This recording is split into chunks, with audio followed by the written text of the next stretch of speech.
अस्सलामुअलैकुम। तो थोन गल सुनाइए बादशाह निकलिया सैल था बौण जौन अपनी रैयत अपनी खलकत अपनी बादशाही वेखण। वो जेड़ी गली लगे जेड़े बाजारों पवे जेड़ी सड़कों ते चढ़े अग्गा मौलवियां कोल वड्डे वड्डे इकट्ठ वड्डे वड्डे मजमे किलियां च मुल्क ते उन्हां दियां गल्लां ते वाह वाह भी करन। वो हाथ खड़े करन ते हाथ खड़े करन ओरो परो वेखन तो ओरो परो वेखन। अबा यो उन्हां दियां इशारियां ते लगे हुए बादशाह या रुक गया। मुड़ बादशाहियां ना इकट्ठा तो डर हुंदा।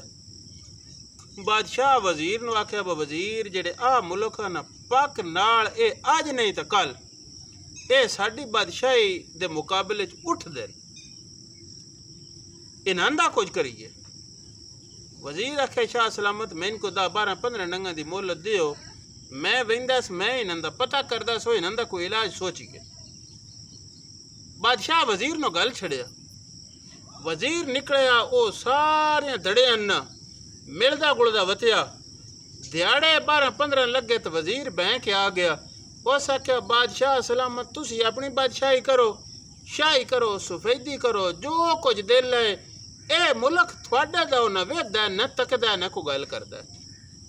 बादशाह आख्या वजीरा गल तो पे करदा सवादी ते गल मनना च कोई नहीं हुंदी है इतना मुल्क इकट्ठा होवे तो मुड़ हिक्की बंदे दी गल इंज मनन बा ओ जेड़े पासे इशारा करे सारे इशारे ते लग वैन ते मुड़ मैं शाही करा सफेदी करा ओ मैंने आखन कुछ ना ए गल बनदी ढुकदी नहीं आज पौन या कल पौनी ना साडे गल पै बनी। वजीरा आखे शाह सलामत मैं पक करके आस थोड़े गल नहीं पाउंदे जिवें दिल है पकड़ो। बादशाह आखे को गल बड़ा समझा। वजीर आखे बड़ी समझाइंदा सो मैं इन सारियां कोल गया सो ए सारे दे सारे जितने टोले है ना या तो गल्लां करदे आए ए 1400 साल पहले दियां ब फलाना बिड़िया फलाना दी बंडी बनी फलाना सच्चा फलाना कूड़ा या तो गल्लां ले बैठे पुरानियां तो जे उदों सूई पटी वंजे ना तो आज तो लखां हज़ारां साल बाद क्यामत तो परां दियां गल्लां करदे न। आ जेड़ा विचला दुरानी है ना आ हाल जिस जमाने च असीं पे वसदे हां इन्हां दी इन्हां कोल गल ही कोई नहीं।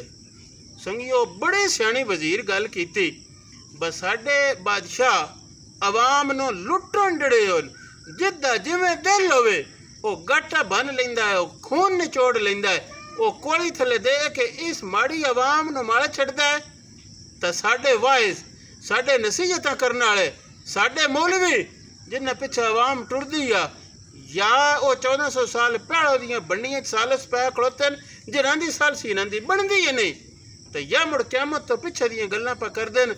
ओ दीन जेड़ा है इस वेले वरतींदा होवे लोड़ीदा होवे ओ दी इन्हां दे कोल गल ही कोई नहीं। वो साडे उस्ताद रियाज सियाद साहब उन्हें बड़ी सवादी एक बंदे नाल गल कीती ओ सच कूड़ नखड़ावे पिछड़े दे बा इंज बनदा ही नहीं इंज बनदा ही नहीं ते उस्तादां सोहनी गल कीती है। उन्हें आख्या बड़े हो जेड़ा साडे वस कुछ नहीं ओदे च उम्मत नूं लड़ाइंदे हो जेड़ा दीन अज लोड़ीदा है जिद्दे दा तुसीं तसी अमल कर सकदे हो ओदियां गल्लां मुक गईयां।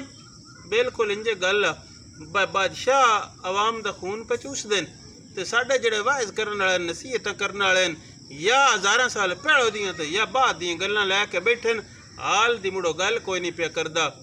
अवाम मरदी पई आ उड़दी पई आ गरीब गरीब तो गरीब हुंदा वैंदा है ते जेड़ा नवाब है ना भावें सियासी नवाब होवे भावें मजहबी नवाब होवे तख्त ते बह के पे कमाइंदा होवे या बातो किसा खानकाह दरगाह मुसल्ले ते बह के पे कमाइंदा होवे वो अमीर हुंदा वैंदा है गरीब गरीब हुंदा वैंदा है।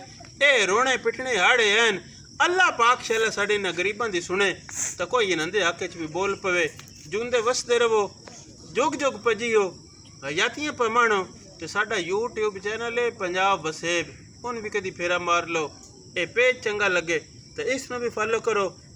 अगली किसा वीडियो ताईं साडी उड़ीक रखसो गए चढ़दी कला सब दी खैर सब दा भला रब रख।